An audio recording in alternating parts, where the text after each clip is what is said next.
الحمد لله الحمد لله حق حمده والصلاة والسلام على من لا نبي من بعده سيدنا ومولانا محمد المصطفى صلى الله تعالى عليه وسلم وعلى آله وصحبه وأزواجه وعترته أما بعد فأعوذ بالله من الشيطان الرجيم بسم الله الرحمن الرحيم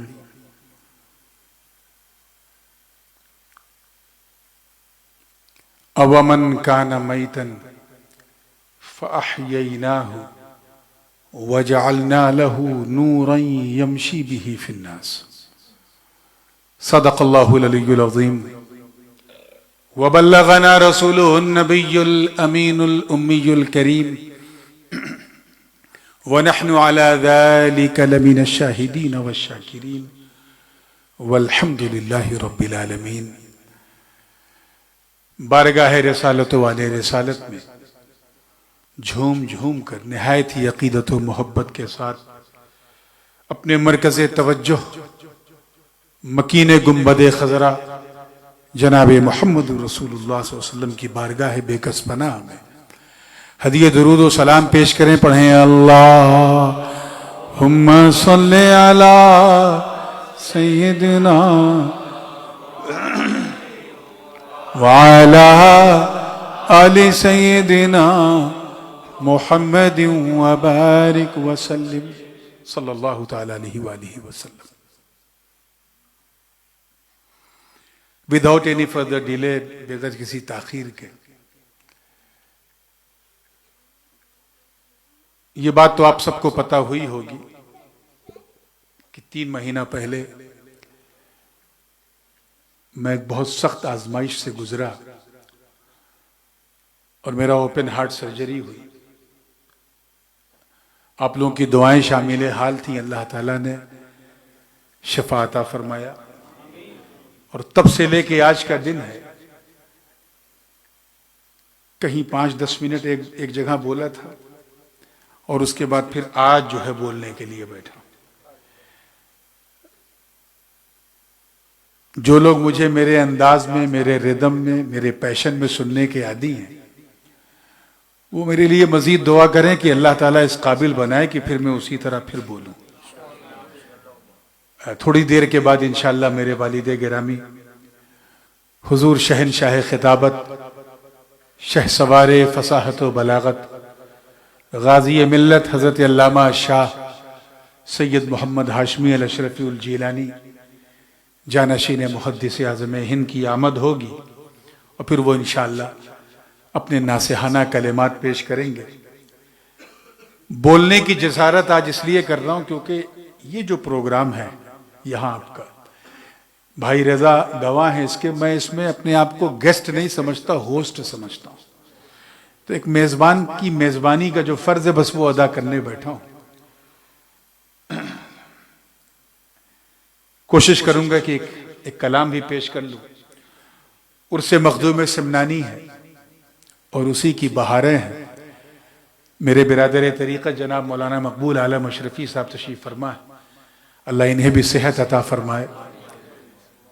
پورے موریشس کی اور بالخصوص اس کم فخروں کی بڑی خدمت کی انہوں نے ایک کلام کی فرمائش کی ہے جسے میں نے لاسٹ ایئر بھی یہاں پڑھا تھا. بس اسی سے سلسلہ شروع کرتا ہوں، پھر درود پاک پڑھ لیں. اللہم صلی علی سیدنا علی سیدنا محمد وبارک وسلم. مطلع نظر ہے، توجہ چاہوں گا، اور اس کا جو اس کلام کا مکھڑا ہے آپ نے سنا ہوگا. میں چاہوں گا کہ میرے ساتھ آپ لوگ بھی اسے دہرائیں. ٹھیک ہے، کہیے. پکارو شاہ سینا کو، پکارو پکارو شاہ سینا کو، پکارو مدد مل جائے گی اے بے سہارو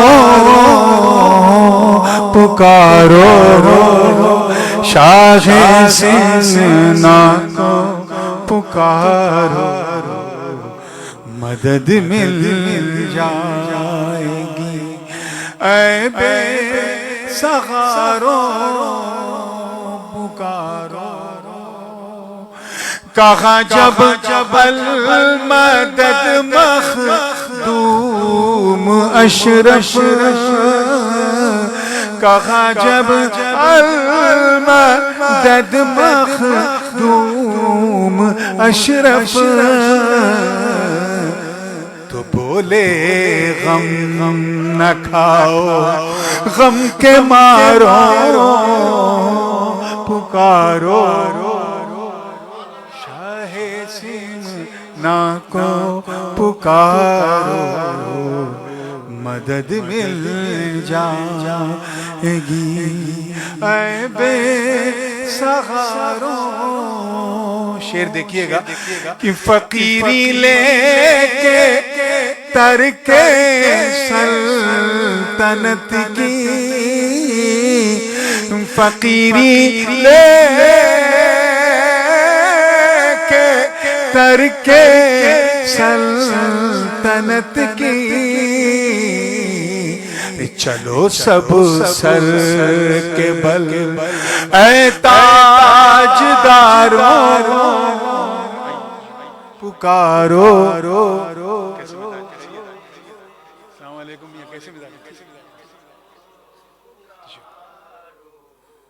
مدد مل جائے گی اے بے سہارو یہ شعر سنانا مولانا جنید صاحب بھی آ گئے ہیں تو یہ شعر پھر پڑھتا ہوں دیکھیے گا کہ فقیری لے کے ترک سلطنت کی فقیری لے کے ترک سلطنت کی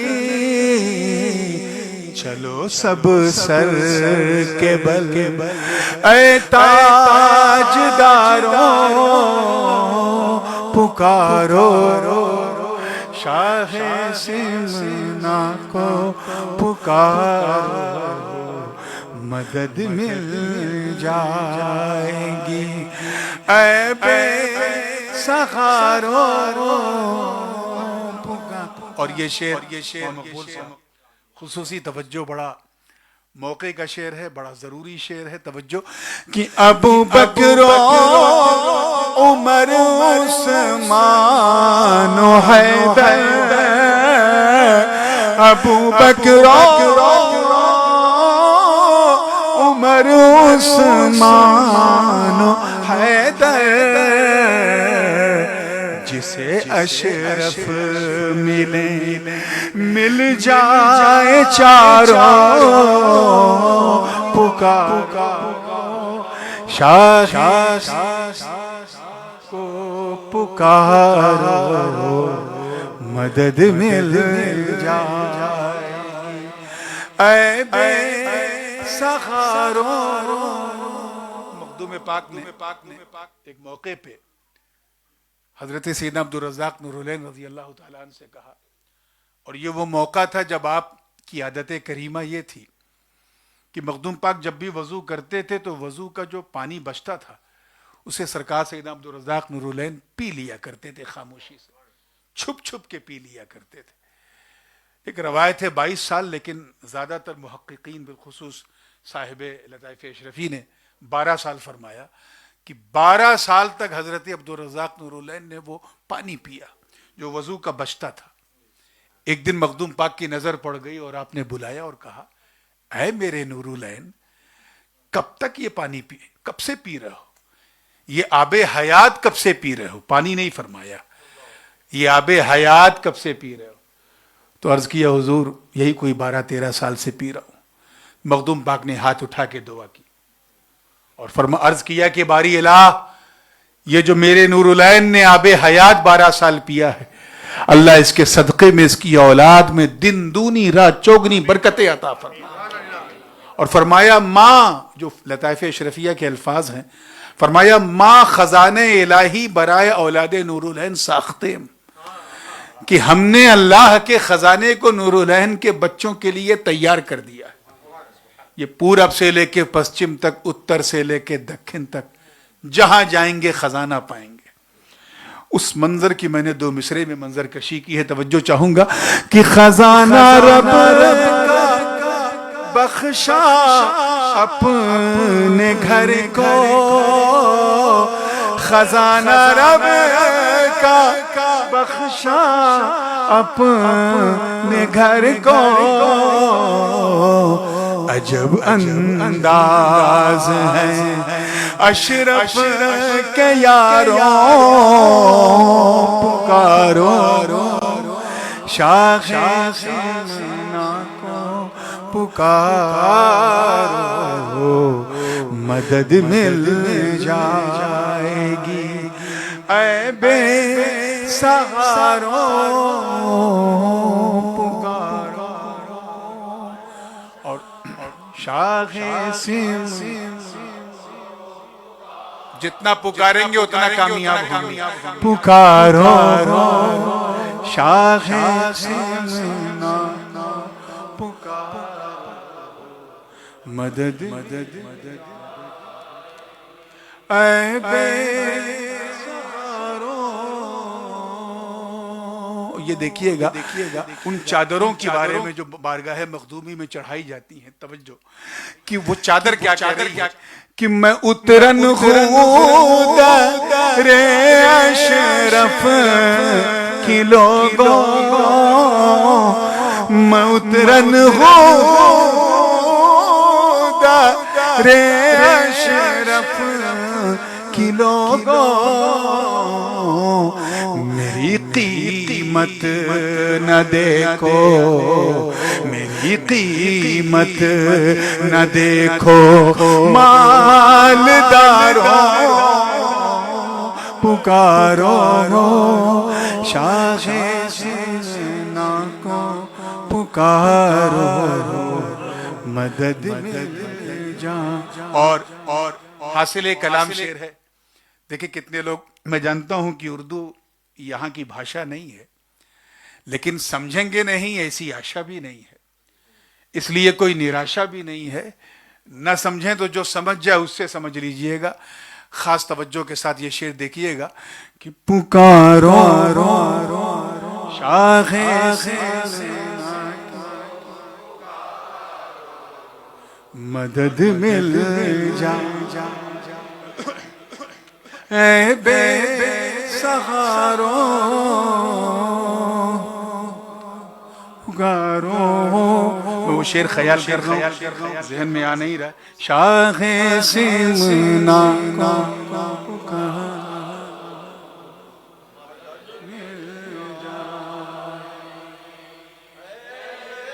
آپ کے پاس لکھا ہوا ہے کلام؟ لکھا ہوا تھا. پھر کہیے پکارو شاخ سیمنا کو، پکارو مدد. ہاں آگے. اور اس پر سب آمین کہیں گے. اس شعر پہ سب کو آمین کہنا. پتہ نہیں ایام عرس شروع ہیں، کس کی آمین پہنچ جائے وہاں تک. پوری توجہ کے ساتھ، پوری زندگی کے ساتھ دیکھیے گا کہ میری کشتی پہ اشرف کا کرم ہے، میری کشتی پہ اشرف کا کرم ہے. سمندر کی سنو مغرور دھاروں، پکارو شاخ سیمنا کو، پکارو مدد مل جائے گی اے بے سہاروں، پکارو. اور ابھی ہاتھ اٹھا بارگاہ کبریا میں بوسیلہ مخدوم پاک یہ شعر سنے تو مزہ آئے گا کہ لٹا دو اپنے گھر والوں کا صدقہ لٹا دو اپنے گھر والوں کا صدقہ یہاں جھولی پسارے ہیں ہزاروں پکارو شاخ سمنا کو پکارو مدد مل جائے گی اے بے سخو پکارو اور وہ ہے غوث الورا مخدوم اعظم وہ ہے غوث الورا مخدوم اعظم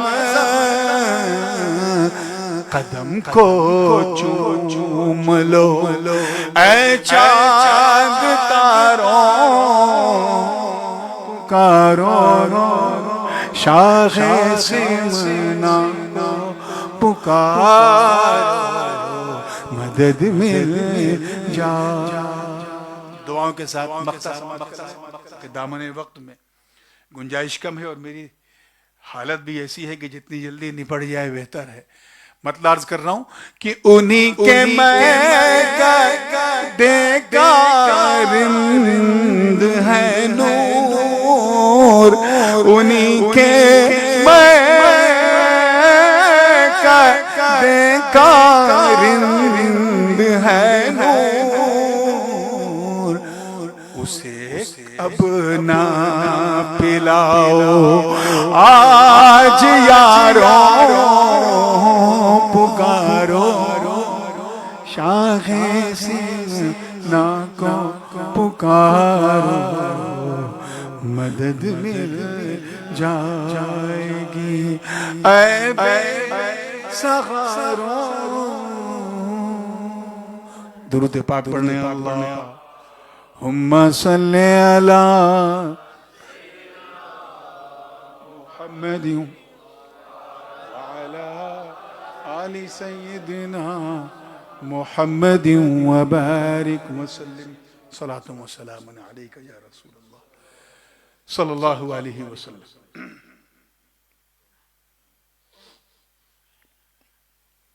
قرآن مقدس کا 8واں پارہ اور اس کی دوسرا رکوع ہے اللہ پاک کا ارشاد والا شان ہے اَوَمَنْ كَانَ مَيْتًا فَأَحْيَيْنَا کیا وہ مردہ تھا پھر ہم نے اسے زندہ کیا وَجَعَلْنَا لَهُ نُورًا اور ہم نے کر دیا اس کے لیے نور اس کے لیے نور یعنی اسے نور والا بنا دیا یمشی بہ فی الناس اور ایسا نور والا بنایا کہ اس نور کو حاصل کر کے وہ لوگوں میں چلنے پھرنے لگا یعنی خود تو نور سے چمکا ہوا تھا اب گلی گلی جا کے چمکانے لگا کما مثلہ فی الظلمات لیس بخارج منہا اللہ پاک کا ارشاد ہے کہ اس نور والے کو تم اس کی طرح سمجھتے ہو فی الظلمات جو اندھیروں میں یعنی اندھیرے والے اور ہیں نور والے بولیے اور ہیں if you look at towards this particular ayah you will find 5 different stages 5 الگ الگ مرحلے ہیں جو اللہ پاک نے اس میں بیان کیا پہلا فرسٹ مردہ تھا he was died دوسرا اللہ نے اسے زندہ کیا he made him alive third نور والا بنایا فورتھ نور بانٹنے والا بنایا and last but not the least بے مثال بنایا میچ لیس بنایا لاجواب بنایا اب ذرا سوچو، اللہ کی رضا حاصل کرتے کرتے اگر بندہ اس مقام پہ پہنچ جائے کہ وہ بے مثال ہو سکتا ہے، تو جب ولی اللہ کی یہ شان ہے تو نبی اللہ کی شان کیا ہو؟ یہ کیسے احمق لوگ ہیں جو اللہ کے نبی کو اپنی طرح سمجھنے کی غلطی کرتے ہیں۔ اللہ انہیں ہدایت دے۔ میں کوئی تقریر کرنے نہیں بیٹھا ہوں، نہ اس یونیفارم میں ہوں، نہ اس مزاج میں ہوں، نہ اس موڈ میں ہوں، لیکن جو باتیں ضروری ہیں اس حوالے سے وہ عرض کرتا چلا۔ ہماری اور آپ کی زبان میں ہم مردہ کسے کہتے ہیں، زندہ کسے کہتے ہیں، وہ اچھی طرح جانتے ہیں۔ A person who passed away, it means he's died. And a person who is walking on the street, he's speaking, talking, eating, it means he's alive. جو زندہ ہے اسے ہم زندہ کہتے ہیں، جو مردہ ہے اسے ہم مردہ کہتے ہیں۔ کیا اس آیت میں بھی زندگی اور موت کا مطلب یہی ہے؟ اور اگر نہیں ہے تو پھر سچائی کیا ہے، حقیقت کیا ہے؟ تو اگر آپ اس آیت کے کنٹیسٹ میں دیکھیں تو تمام مفسرین کا کم و بیش اس بات پر اجماع ہے کہ یہاں مردے سے مراد وہ ہے جو محروم نور ہو۔ کون ہو؟ زور سے بولو۔ جو نور سے محروم ہو، نور لیس ہو، اور زندہ سے مراد وہ ہے جو صاحب نور ہو۔ بعض مفسرین نے فرمایا کہ یہاں مردے سے مراد کافر ہے، زندہ سے مراد مومن ہے، اور یہ بات بھی سمجھ میں آنے والی ہے، اور وہ اس لیے کہ اس آیت کا جو پس منظر ہے، جو اس کا سبب نزول ہے، شان نزول، سمجھ میں آ رہی بات کی نہیں؟ میری طرف دیکھیں، آ رہی ہے نا؟ جب ہم اس شان نزول کو دیکھتے ہیں تو کلیئر ہو جاتا ہے معاملہ کیا ہے، اور وہ یہ تھا، یہ اس زمانے کی بات ہے جب آپ کے چچا جان سید الشہداء حضرت امیر حمزہ رضی اللہ تعالیٰ عنہ ایمان کی حالت میں نہیں تھے۔ اس وقت کی بات ہے، حضور علیہ السلام اپنے گھر سے نکلے، یا غالباً حرم سے نکلے گھر کی طرف، راستے میں بدبخت ابو جہل دکھا، جلا بھنا تھا ہی، اس نے کچھ نہیں کیا، بس چند گندگی اٹھائی اور میرے آقا کے جسم پاک پر پھینک دیا۔ حضور علیہ السلام نے یہ منظر دیکھا، مسکراتے ہوئے چلے گئے، نہ غضب دکھایا، نہ غیظ دکھایا، نہ غصہ دکھایا، نہ ٹیمپر دکھایا، کچھ نہیں۔ لیکن ایک دیکھنے والے نے یہ منظر دیکھ لیا، اور اتفاق سے وہ دیکھنے والا کوئی اور نہیں، حضرت امیر حمزہ کا غلام تھا۔ یہ حدیث پاک صحیح مسلم میں بھی ہے، جامع ترمذی میں بھی ہے، باب المغازی میں بھی ہے، اور باب السیرہ میں بھی ہے۔ حضور علیہ السلام تو چلے گئے، لیکن وہ دیکھنے والا دیکھا، اور اس نے آ کر کے فوراً عرض کیا، کہا اے ابو عمارہ، توجہ چاہوں گا، یہ بتاؤ آپ اپنی فیملی میں سب سے زیادہ کس سے محبت کرتے ہو؟ اپنے کنبے میں who is the most person whom you love a lot more than anybody else؟ سب سے زیادہ کس سے پیار کرتے ہو؟ حضرت امیر حمزہ حالت ایمان میں نہیں ہے، فرماتے ہیں کہ سچی بات بتاؤں، اگرچہ میری بات وہ نہیں مانتا، اس کی بات میں نہیں مانتا، مگر میں سب سے زیادہ اپنے بھتیجے محمد ابن عبداللہ سے محبت کرتا ہوں صلی اللہ علیہ وسلم۔ کہا اچھا کتنی محبت کرتے؟ کہا اتنی محبت کرتا ہوں کہ اگر کوئی اسے بری نظر سے دیکھے تو میں اس کی آنکھیں نکالوں، اتنا مجھے پیار ہے، بس ضدی ہے، میری بات مانتا نہیں ہے، سرداران قریش سے لڑتا رہتا ہے، ان کی مخالفت کرتا ہے، بس یہ مسئلہ، otherwise I love him a lot۔ کہا اچھا اگر کوئی آپ کے بھتیجے کو الٹا سیدھا کہے، ابیوز کرے تو؟ کہا تب تو میں اسے چھوڑوں گا نہیں۔ کہا کوئی اگر اس کے اوپر گندگی پھینک دے تو؟ کہا تب تو میں اسے وہیں ذبح کر دوں گا۔ کہا ابو جہل نے ایسا کیا؟ کہا اچھا واقعی کیا؟ کہاں وہ گزر رہے تھے، اس نے گندگی اٹھائی، سرکار کے منہ پہ پھینک دیا۔ کہا تو نے اپنی آنکھ سے دیکھا ہے؟ کہا میں نے اپنی آنکھ سے دیکھا. چلو چلو ابو جہل کے گھر کی. میں آپ کو یہ بتاؤں کہ پورا مکہ جو ہے وہ ابو جہل سے ڈرتا تھا. وہ مکے کا ڈان تھا. کیا تھا؟ He was the don of the town of Mecca. اور ابو جہل حضرت امیر حمزہ سے ڈرتا تھا. اب سمجھ جاؤ ان کا کیا عالم تھا. میری حیثیت نہیں بتانے کی، بس سمجھ جاؤ. چلو ابو جہل کے گھر کی طرف. جیسے ہی ابو جہل کے دروازے پہ پہنچے، اپنے جوتے کی نوک سے ایسے زور سے مار کے دروازے کو کھولا اور کہا بدبخت نکل.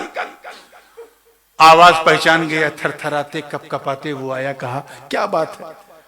کہ میں نے سنا ہے کہ تو نے میرے نیفیو، میرے بھتیجے محمد ابن عبداللہ کے اوپر گندگی پھینکی ہے، برا بھلا کہا ہے. تیری ہمت کیسے ہوئی؟ تو یہ کیسے بھول گیا کہ میں اس کا چچا ہوں؟ تو ابو جہل بڑا مکار تھا. اس نے کہا یہ بھی تو ہمارے معبودان جو ہیں باطل، لات منات عزا حبل، ان پر کیچڑ اچھالتا ہے تو میں نے بھی اچھال دیا. اتنا کہنا تھا. توجہ، حدیث کے الفاظ سنو. حضرت سید الشہداء امیر حمزہ کا نور ایمان چمک اٹھا تھا. اتنا سننا تھا. فرمایا کیا غلط کہتا ہے میرا بھتیجا. توجہ، کیا غلط کہتا ہے؟ صحیح تو کہتا ہے. وہ اس کی پوجا کرتا ہے جس کو اس نے بنایا، تو اس کی پوجا کرتا ہے جس کو تو نے بنایا. تو بنا بنا کے پوج رہا ہے اور وہ اس کی پوجا کرتا ہے جس نے اسے بنایا. کیا غلط کہتا ہے؟ اور تو اسے کیا ٹوکے گا، اسے کیا روکے گا؟ اے زمین و آسمان گواہ ہو جاؤ، میں اللہ کے رسول کہ سب سے بڑے دشمن ابو جہل کی آنکھوں میں آنکھیں ڈال کے کہہ رہا ہوں اشہد ان لا الہ الا اللہ و اشہد ان محمد عبدہ و رسولہ.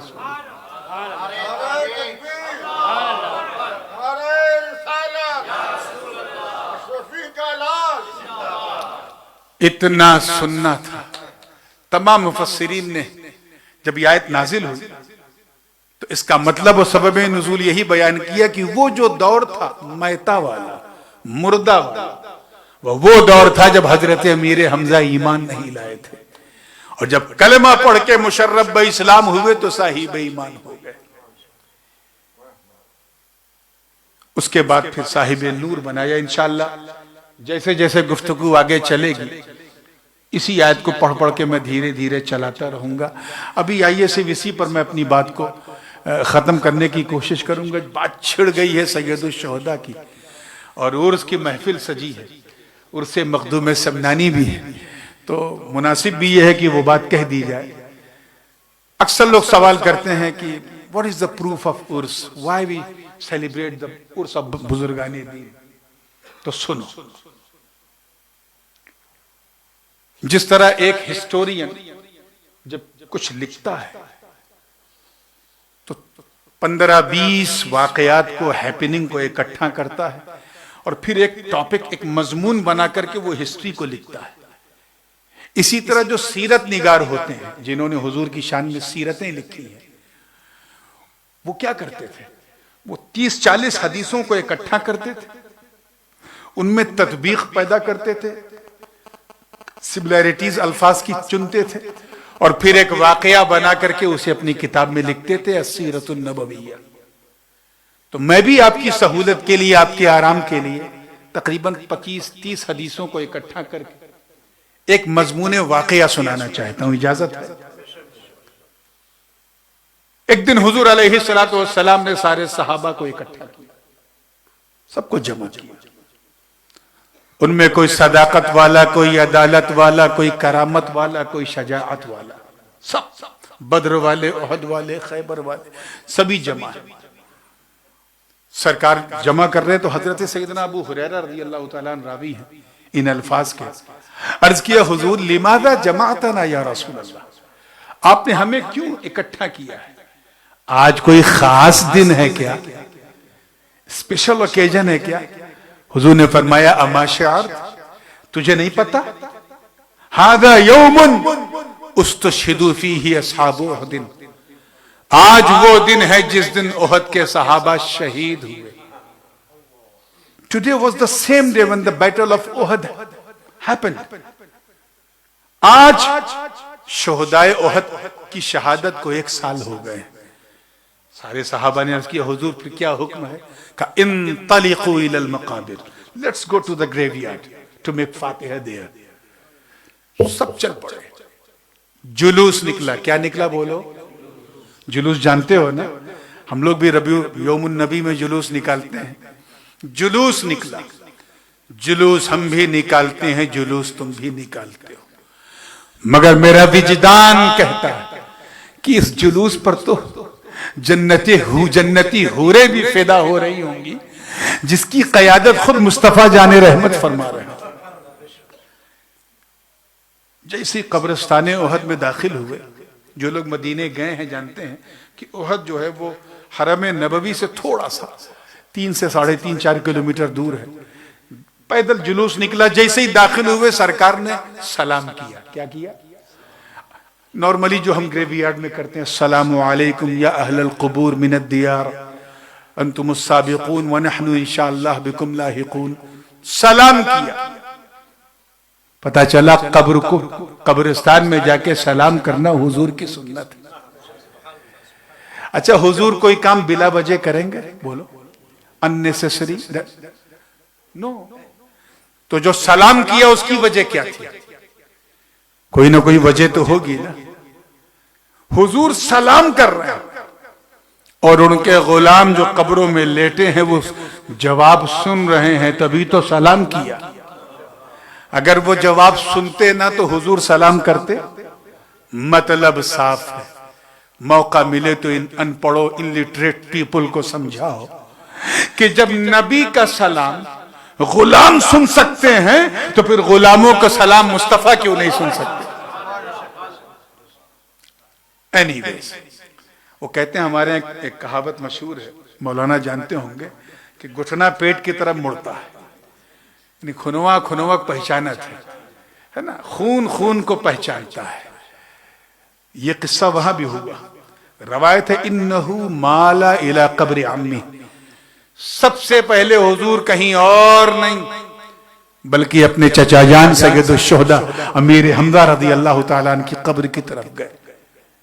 راوی بیان کرتے ہیں کہ کانا یتحرک شفتے، ان کے لب جو ہیں وہ ہل رہے تھے، اور ہلتے تبھی ہیں جب کچھ پڑھا جائے. اور قرآن پاک سے اچھی چیز کوئی ہے پڑھنے والی؟ تو غالب گمان یہ ہے کہ حضور قرآن پڑھ رہے تھے. پھر سرکار نے ہاتھ اٹھایا، دعا مانگی. اب ذرا سوچو کہ حضور دعا مانگ رہے ہیں، ابو بکر کہہ رہے ہیں آمین، عمر کہہ رہے ہیں آمین، عثمان کہہ رہے ہیں آمین، علی کہہ رہے ہیں آمین، صحابہ ایک ایک کی آمین باب اجابت کو جو ہے آواز دینے کے لیے کافی. اس کے بعد پھر حضور نے ایک ممبر لگوایا. کیا لگوایا؟ ٹو بی ویری آنیسٹ ایک چیز بتائیے گا، کیا قبرستان میں کوئی سٹیج ممبر جیسا مسجد میں ہوتا ہے؟ بولیے. نہیں ہوتا. وہاں بھی نہیں تھا. پھر حضور نے خطبہ دینے کے لیے ممبر لگوایا. مطلب کیا ہے؟ کہ ممبر وہاں تھا نہیں، مدینے سے ممبر لے جانے کا اہتمام کیا گیا، مدینہ شریف سے لے جایا گیا. اے موریشش والو، اسی اہتمام کو تو عرس کہتے ہیں. اسی اہتمام کو عرس کہتے ہیں. عرس کوئی الگ چیز نہیں ہے. عرس میں ہم کرتے کیا ہیں؟ قبرستان جاتے ہیں، جو نبی نے کیا قرآن پڑھتے ہیں، جو نبی نے کیا دعا مانگتے ہیں، جو نبی نے کیا تقریریں کرتے ہیں، جو نبی نے کیا ممبر سجاتے ہیں، جو نبی نے کیا اہتمام کرتے ہیں، جو نبی نے کیا. یاد رکھنا ہم وہی کرتے ہیں جو نبی نے کیا. یہ اور بات ہے کہ رسمیں تو بدل سکتی ہیں لیکن سنت نہیں بدلتی. سنت نہیں بدلتی. اور سچ یہ ہے کہ وہ صحابہ تھے جو نینوں کے ساگر سے نہاتے تھے. یہ اولیاء ہیں جو گاگر سے نہاتے ہیں. تو بہرحال اب حضور نے جو خطبے میں جو بات کی ہے وہی بات کر کے میں اپنی بات ختم کروں گا. اور مجھے بڑا اطمینان ہو رہا ہے، میں بڑا ڈرا ہوا تھا، مگر ہمارے برادر نسبتی میرے ساتھ خصوصی طور پہ یہ کیوں آئے معلوم؟ کہ بھائی صاحب آپ یہ نہ محسوس کیجئے گا کہ آپ اکیلے ہیں، اتنا بڑا آپریشن آپ نے کرایا ہے، میں آپ کے ساتھ چلوں گا، اور جب آپ بولیں گے تو آپ کے بغل میں بیٹھوں گا۔ اور یقین جانے انہی کا حوصلہ ہے، انہوں نے آج صبح تھوڑا سا، کل رات میں جب میں نے نعت پڑھی تو کہا بھائی صاحب آپ بولیے، اور الحمدللہ تھوڑا بہت جس طرح سے بھی ہے وہ ان کی نیک خواہشات ہیں، اللہ اسے قبول فرمائے۔ بس وہ جو حضور نے تقریر میں کہا وہ بیان کر کے بات کو ختم کروں گا۔ سرکار جب ممبر پہ کھڑے ہوئے تو خطبہ شروع کیا، بہت باتیں اس میں کی، لیکن اس میں ایک جملہ ایسا ہے جو بخاری میں بھی ہے، مسلم میں بھی، ترمذی میں بھی، ابن ماجہ میں بھی، ابو داؤد میں بھی، نسائی میں بھی، یعنی حدیث نام کی اکثر کتابوں میں آپ کو وہ ٹکڑا ملے گا، اور وہ یہ ہے کہ سرکار نے فرمایا کہ اے میرے صحابہ، میں چاہتا ہوں کہ آج میرے چچا جان کا یہ جو 1 سال ہو گیا برسی ہے، جو عرس ہے، جو بھی سمجھیے آپ، اس موقع پہ میں اپنی حقیقت کے رخ سے ایک پردہ اٹھاؤں۔ سارے پردے اڑ گئے تب تو جبریل بھی برداشت نہیں کر پائیں گے، بس only one curtain I'm going to open it to show my reality little bit which you can afford، جو آپ برداشت کر سکتے ہیں۔ سارے صحابہ بیٹھے ہیں، وہ ابو بکر صدیق بھی بیٹھے ہیں جو زبان نبوت سے سن چکے ہیں کہ لم یعرفنی حقیقتاً غیر ربی، میری حقیقت کو میرے رب کے سوا کوئی نہیں جانتا۔ وہ اپنی حقیقت کا صرف ایک پردہ اٹھانے جا رہے ہیں، اور فرماتے فرماتے کا سنو، انہو رفع یدہ الیمنی، اپنے داہنے ہاتھ کو حضور نے بلند کیا اور فرمایا اے یا معشر الصحابہ، اے میرے ساتھیوں سنو، اعطیتو بمفاتیح خزائن الارض، اللہ نے مجھے تمام زمینوں کے تمام خزانوں کی تمام چابیاں دی۔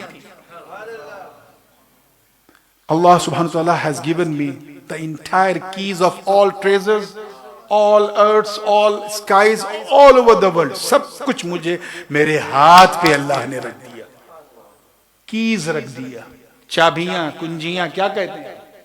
کنجی کہتے ہیں کہ چابی کہتے ہیں؟ نہیں، لاکلے تو کریول میں کہتے ہیں، لاکلے، لاکلے، دے نہیں، چلو ٹھیک ہے۔ مسکرا کے جب فریش ہوئے ہیں تو آئیے ذہن کو وہیں لائیے۔ تو ساری چابی، یہ جو میں مولانا تھوڑا سا ایک نقطے کی بات آ گئی ذہن میں، علماء بیٹھے ہیں، یہ جو میں نے سارا ترجمہ کیا نا، سارے زمینوں کے تمام خزانوں کی تمام چابیاں، یہ تمام ترجمہ کیوں کیا؟ علماء جانتے ہیں کہ جب جمع کی طرف مضاف ہو تو اس میں تمامیت کا معنی پیدا ہوتا ہے، استغراقی معنی ہوتا ہے، اور یہاں جو جمع ہے وہ صرف پلورل نہیں ہے، بلکہ عربک ٹرمنالوجی میں، گرامر میں کہتے ہیں جمع منتہل جمع، یعنی ایسی جمع جس کے بعد کوئی جمع جو لاسٹ ہو، اور جس کی طرف مضاف ہے وہ بھی جمع منتہل جمع، یعنی روئے زمین میں۔ دیکھیں کتنے لوگ کیچ کر رہے ہیں، روئے زمین میں کوئی ایسی نعمت نہیں جس کی چابی دست مصطفیٰ میں نہ ہو۔ سب جیسے گلاس پانی اگر کوئی مانگے، پانی ہے نہیں ہے نا، چلیے میں اسے مثال دیتا ہوں، کہاں رکھا ہے گلاس، وہاں پی لے، پیاس بھی لگ رہی ہے، حالت بھی خشک ہو رہی ہے۔ درود پاک پڑھیں، اللہم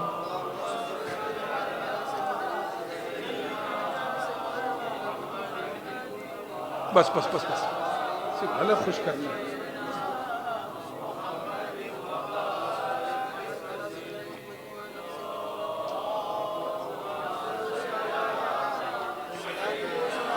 محمد وعلى آل سیدنا محمد وبارک وسلم۔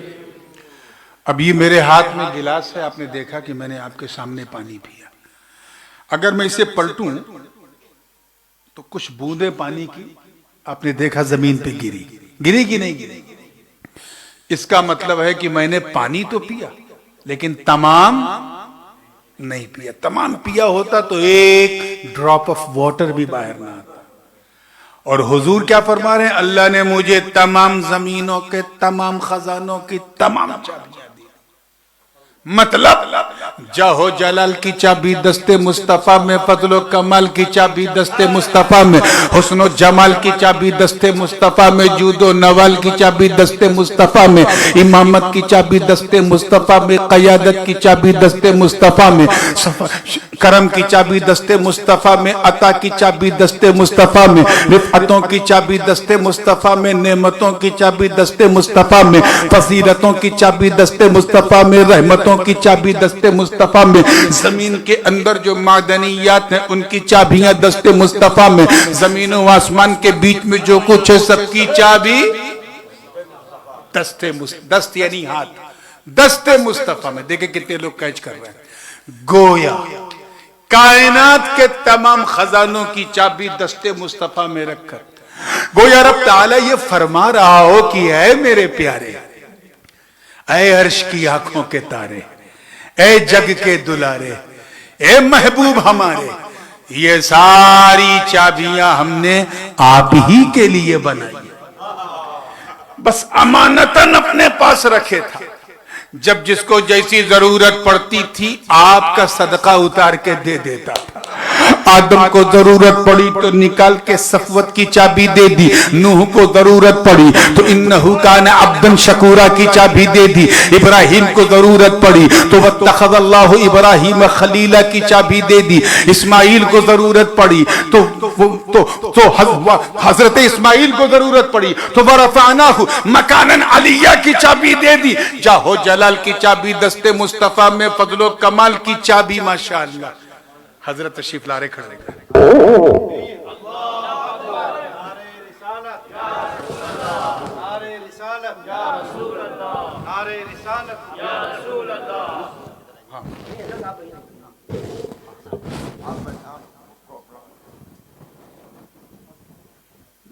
ادھر آ جائے.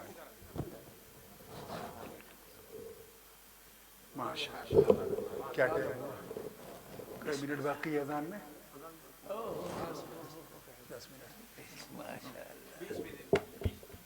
ہاں تو بس ختم. بیٹھ جائیے، تشریف رکھیں. ماشاءاللہ حضرت تشریف لا چکے اور اس بات کو میں پوری کر کے ختم کر رہا ہوں اور یہی عرض کر رہا تھا، لیکن اس سے پہلے آپ درود پڑھ لیں. اللہم صلی علی سیدنا محمد وعلی آل سیدنا محمد وبارک وسلم. تو کائنات کے ذرے ذرے سب کی چابی دست مصطفیٰ. اب حضور فرما رہے اعطیت بمفاتیح خزائن الارض. سرکار کے دست پاک میں ساری چابیاں آ گئی. صحابہ کی قسمت دیکھو، حضور نے ابو بکر کو دیکھا تو نکال کے صداقت کی چابی دے دی. حضرت عمر کی طرف متوجہ ہوئے تو عدالت کی چابی دے دی. حضرت عثمان کو اپنا ذوالنورین بنایا تو سخاوت کی چابی دے دی. مولا علی کو امت کا مولا بنایا تو کرامت کی چابی دے دی. زین العابدین حضرت امام حسن پہ نظر پڑی تو امامت کی چابی دے دی. امام حسین کو کاندھے پہ بٹھایا تو شہادت کی چابی دے دی. زین العابدین پہ نظر پڑی تو عبادت کی چابی دے دی. محمد باقر پہ نظر پڑی تو علم و عرفان کی چابی دے دی. حضرت امام جعفر صادق پہ نظر پڑی تو تفقہ فی الدین کی چابی دے دی. امام موسیٰ کاظم پہ نظر پڑی تو والکاظمین الغیظ والعافین عن الناس کی چابی دے دی. امام علی بن موسیٰ رضا پہ نظر پڑی تو صبر و رضا کی چابی دے دی. امام جواد پہ نظر پڑی تو جود و سخا کی چابی دے دی. امام ہادی پہ نظر پڑی تو کرم و عطا کی چابی دے دی. اور میرا وجدان کہتا ہے، یقین و ایمان کہتا ہے کہ جب میرے نبی کی نظر اپنی بیٹی کے بیٹے کے بیٹے کے بیٹے کے بیٹے کے بیٹے کے بیٹے کے بیٹے قندیل نورانی، محبوب سبحانی، قطب سمدانی، شہباز لامکانی، جدنا عبدالقادر جیلانی پہ پڑی ہوگی تو دست عبدالقادر پر ساری چابیاں رکھ کر نبی نے یہی فرمایا ہوگا، بیٹا یہ نعمتیں میں تیرے ہاتھ میں رکھ رہا ہوں، مدینے سے میں بانٹوں، بغداد سے تم بانٹو.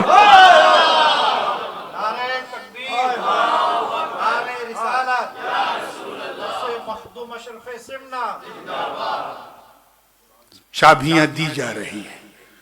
غریب نواز پہ نظر پڑی اللہ جانے وہ کون سی چابی تھی اور کیسی اس کی تاثیر تھی کہ دست معین میں جب وہ نعمتوں کا خزانہ آیا اور وہ لے کر میرا خواجہ بھارت میں آیا تو زمین و آسمان گواہ ہے کہ منظر ایسا تھا کہ چہرہ خواجہ کا نظر آ رہا ہے، جلوہ آقا کا نظر آ رہا ہے۔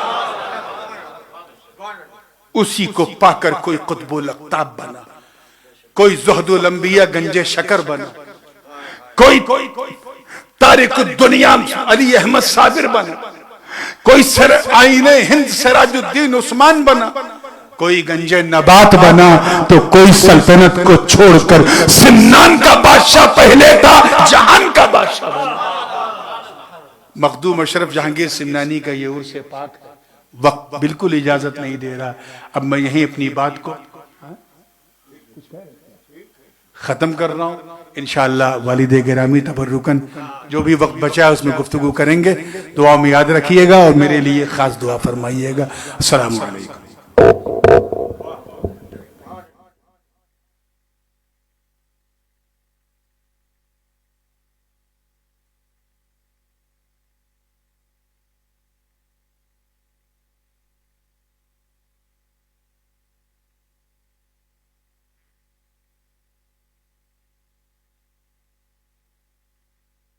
لوز کرو۔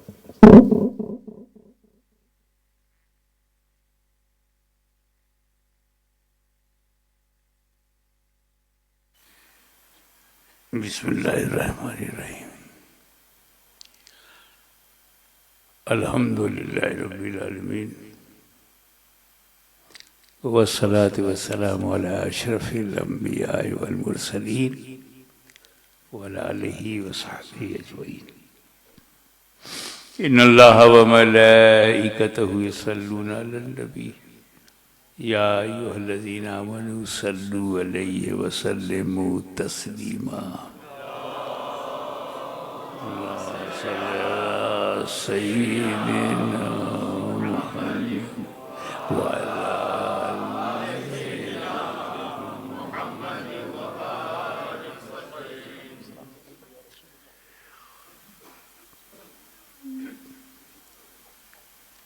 اس سے پہلے میں نے بتایا تھا کہ جب تک آپ اللہ کو نہیں مانیں گے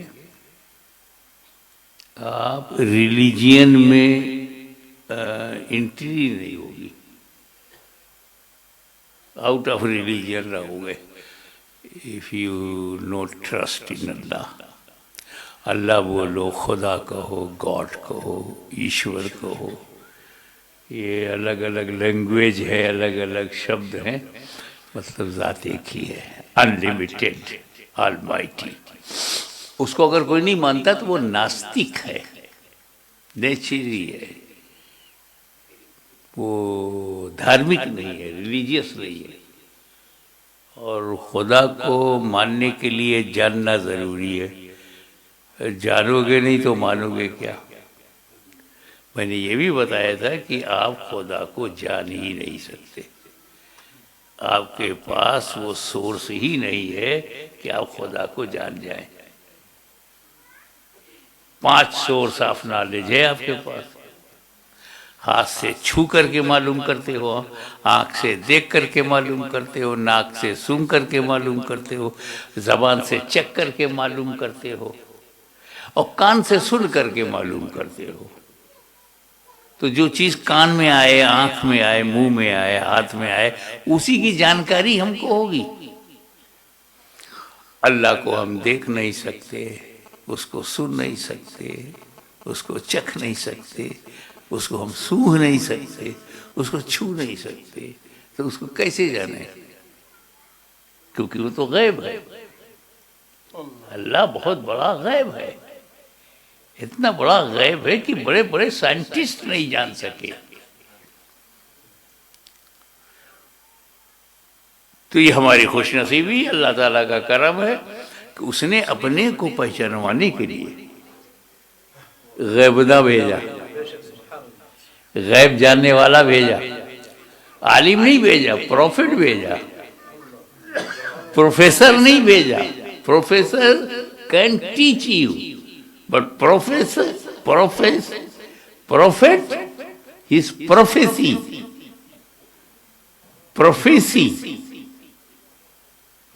unchangeable knowledge.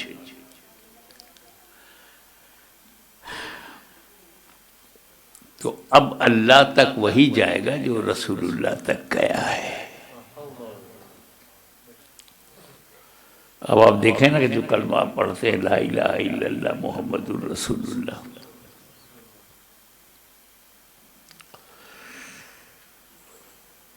اس میں بیچ میں واو نہیں ہے. لا الہ الا اللہ و محمد الرسول اللہ نہیں ہے. یہ واو ہوتا ہے الگ کرنے کے لیے. جیسے میرے پاس حامد اور محمود اگر آئے تو میں کہوں گا جانی حامد ہوں وہ محمود. انگریزی میں اینڈ لگا دیں گے Hamid and Mahmood came to me. Urdu میں اور لگا دیں گے کہ حامد اور محمود. ہندی میں حامد تتھا محمود. مراٹھی میں ایوم محمود. یہ تاکہ حامد الگ ہو محمود الگ ہو. یہ واو کا کام ہے الگ کر دینا، اینڈ کا کام ہے الگ کر دینا. مگر کلمے میں واو نہیں ہے، کلمے میں الگ نہیں کیا گیا. اور یہ کام میرا تیرا نہیں ہے، یہ اسلام کا ہے. لا الہ الا اللہ محمد الرسول و محمد الرسول اللہ نہیں ہے. حالانکہ جو ذات لا الہ الا اللہ میں ہے وہ محمد الرسول اللہ میں نہیں ہے. جو ذات محمد الرسول اللہ میں ہو لا الہ الا اللہ میں نہیں. دونوں بہت الگ ہیں. آسمان زمین سے زیادہ فرق ہے. وہ لا محدود ہے، یہ محدود ہے. وہ ان لمیٹیڈ ہے اور میرا نبی لمیٹیڈ ہے.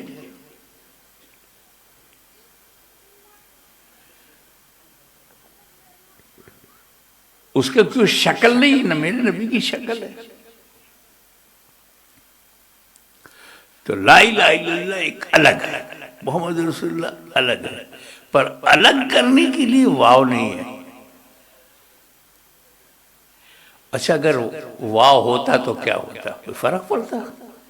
معنی وہی رہتا، صرف الگ ہو جاتا. لا الہ الا اللہ و محمد الرسول اللہ، اللہ کے سوا کوئی معبود نہیں ہے اور محمد اللہ کے رسول ہے. بس میننگ میں تو کوئی فرق ہوتا نہیں، صرف لکھنے میں رائٹنگ میں الگ ہو جاتا. میں سوچ میں پڑ گیا کہ جو اللہ اپنے محبوب کو لکھنے میں الگ نہیں کرتا وہ رکھنے میں کیسے الگ کرے گا؟ اب نبی آتا تھا اللہ سے ملانے کے لیے، کہہ دیا گیا اب نبی نہیں آئے گا.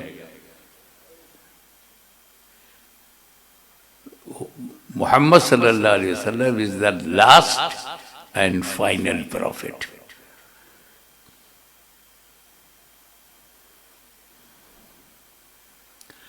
تو اب اللہ تک کون لے جائے گا؟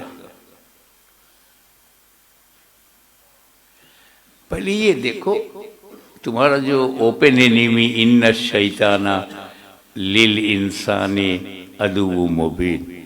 نو ڈاؤٹ شیطان is open enemy of all mankind. ہندو مسلم سکھ عیسائی جینز بدھسٹ جتنے بھی انسان ہیں وہ سب کا کھلا دشمن ہے، اوپن اینیمی. وہ تو جانتا ہے نا جنت کا راستہ کیا ہے اور روکنا اسی راستے سے ہے. وہ تو پتہ ہے نا، اس کو پکا معلوم ہے کہ اللہ تک جانے کا راستہ کیا ہے، وہی روکنا ہے. پہلے وہ کیا کرتا تھا؟ پہلے وہ نبی کے پاس نہیں جانے دیتا تھا. Don't go to prophet. بولے اگر راستے میں وہ ہوں تو کان میں کاٹن لگا لے، ان کی آواز مت سننا، ان کی آواز میں جادو ہے، اٹریکٹ ہو جائے گا، تو تیرا دل کھچ جائے گا. کاٹن لگا لے. کہاں جانے سے روکتا تھا ابو جہل؟ نبی کے بعد مت جاؤ. تو شیطان کا اسسٹنٹ ابو جہل اور نبی کے بعد نہیں جانے دیتا تھا. اسے پوری جماعت کس سے روکتی تھی؟ کفار قریش نبی کے بعد. اب نبی کا آنا بند ہو گیا، نبی کے بعد جانے سے روکنا بھی بند ہو گیا. اب کوئی نہیں روکتا مدینے نہ جاؤ، ویزا دیتے ہیں، بلاتے ہیں. اب نبی کی جگہ کون آیا؟ نبی کی جگہ ولی آیا. نبی کی جگہ مولوی نہیں آیا، نبی کی جگہ ولی آیا. وہ ولی مولوی ہوتا ہے، بغیر مولوی ہوئے ولی نہیں ہوگا، مگر وہ صرف مولوی نہیں ہے، وہ اللہ کا ولی بھی ہے. تو نبی کی جگہ ولی آیا. اب شیطان کی جماعت کہاں جانے سے روکے گی؟ مدینہ جانے سے نہیں روکے گی، بغداد جانے سے روکے گی، اجمیر جانے سے روکیں گے، کلیر جانے سے روکیں گے. کیوں؟ اس کو پتا ہے کہ جو نبی کے پاس گیا پہلے وہ خدا تک چلا جائے گا، اور جو آج ولی کے پاس گیا وہ بھی خدا تک چلا جائے گا.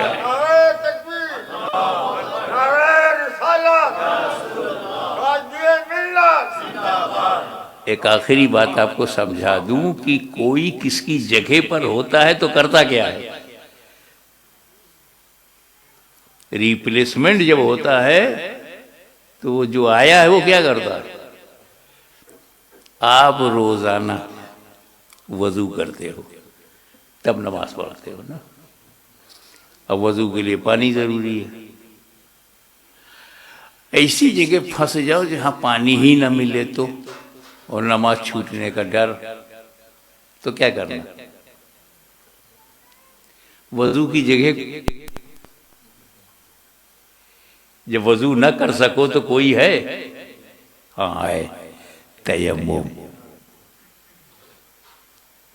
تیمم وضو نہیں ہے، وضو کی جگہ ہے.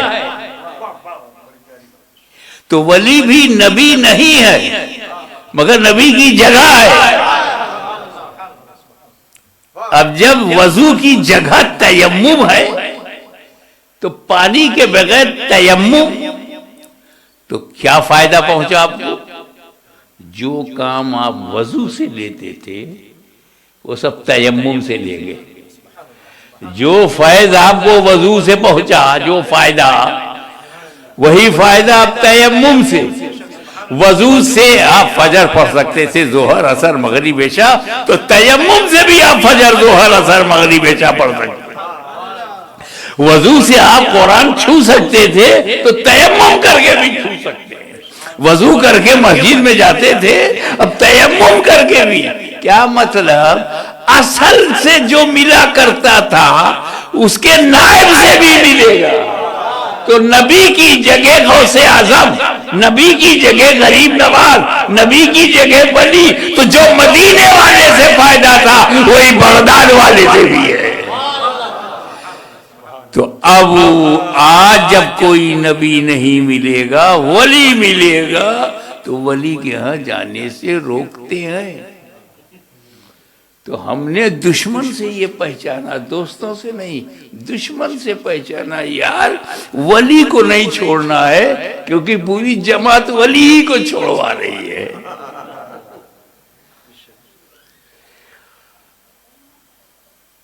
لہذا نبوت کا دروازہ بند ہوا ہے، رسالت کا دروازہ بند ہوا ہے. کیوں ہوا ہے؟ نبی آخری نبی کر دیے گئے. کیوں؟ اب کوئی نیا پروفٹ نہیں آئے گا. کیوں؟ انشاءاللہ اگلی محفل میں اس کو بتاؤں گا. وما علینا الا البلاغ.